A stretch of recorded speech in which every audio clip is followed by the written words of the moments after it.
We start with NBC News chief foreign correspondent Richard Engel in the port city of Larnaca, Cyprus, and New York Times chief White House correspondent Peter Baker. Welcome both. Richard, before we can even talk about the aid, we need to address the relationship between President Biden and Prime Minister Netanyahu. Clearly close to a breaking point.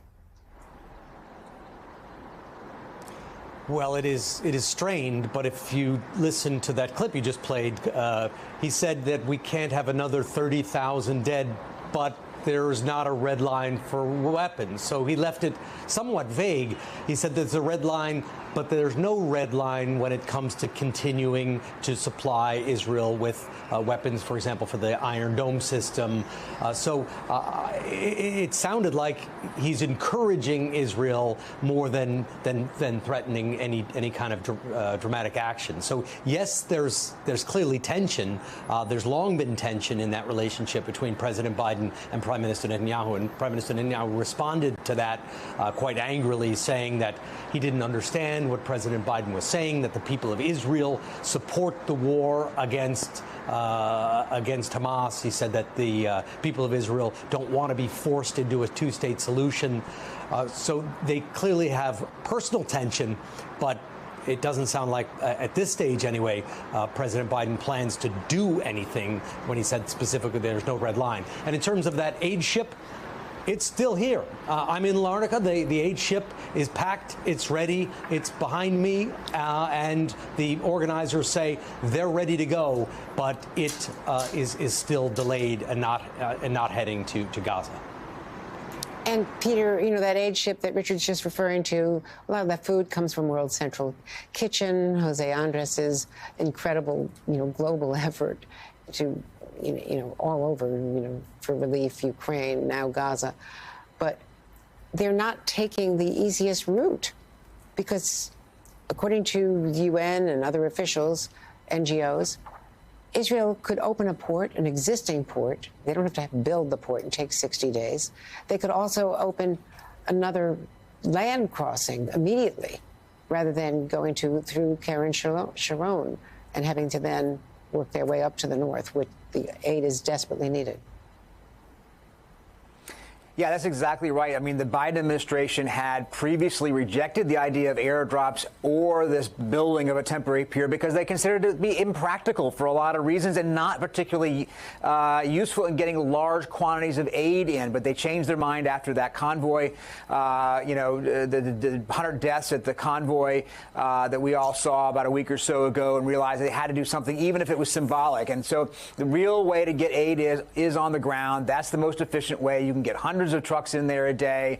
There used to be 500 trucks a day before the October 7th terrorist attack. Now they're down to 150 according to the World Food Program. And they just say you need to, that's the most efficient way, but it's just not happening. And that partly because of the Israeli protesters and the government not making more of an effort to allow them in. They're concerned, obviously, about material getting into the hands of Hamas, so there are inspections. But right now, the temporary pier at the best is probably 30 to 60 days away, and these airdrops are only a fraction of what a land convoy could bring. And Peter, to Richard Engel's point about, what is the policy difference? It's rhetorical, and maybe it will appease some of his political base who have been protesting. We've seen the protest votes, Michigan and elsewhere now, elsewhere on Super Tuesday. But where is the policy change? If Netanyahu does go into Rafah, do you expect they would then condition aid, or they're not going to change the Iron Dome, but would they do something, go along with some of these Senate proposals or even a UN resolution, which they've been blocking?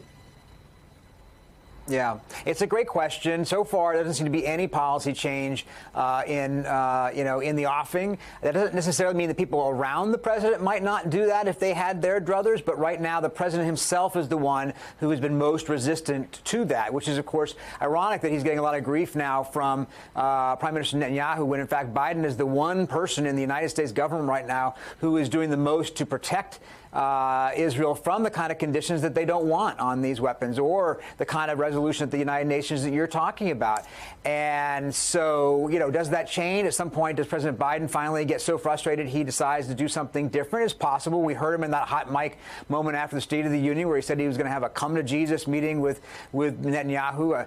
We can talk about what that means with the leader of the Israeli state. But, it's a moment where he does face tension with Netanyahu, but it is true that there is also widespread support in Israel across the political spectrum. It's not just Netanyahu for the military operation there. And so it obviously this personal relationship between the two is fraught, but that doesn't mean that necessarily if, somehow Netanyahu wanted to go a different direction, that would work quite as easily as we think, because in fact, there's a great deal of pressure on him to continue this. And that's why it's fraught probably for President Biden to use the words red line. Andrea, you and Richard and I all remember that use of that phrase in the Obama-Biden administration with regard to Syria. Obama didn't follow through on his red line that he said about a chemical weapons attack there, and it caused real credibility issues. So that's a phrase that usually you try to stay away from in Washington, and didn't really define what he meant by it. No, exactly. It hurt President Obama, and it continues to hurt President Biden. The Arab leaders talk to me all the time about that as it relates to the nerve gas in Syria. Richard Engel, briefly, Peter's right. Benny Gantz came here to Washington and also said that he was determined to go into Rafah. So even the political opposition leader that the U.S. was hoping could someday replace Netanyahu supports going into Rafah. There is support for that operation. So, yes, Andrew, as you were saying, from what I'm hearing is it's a matter of when, not if, Israel goes into Rafah.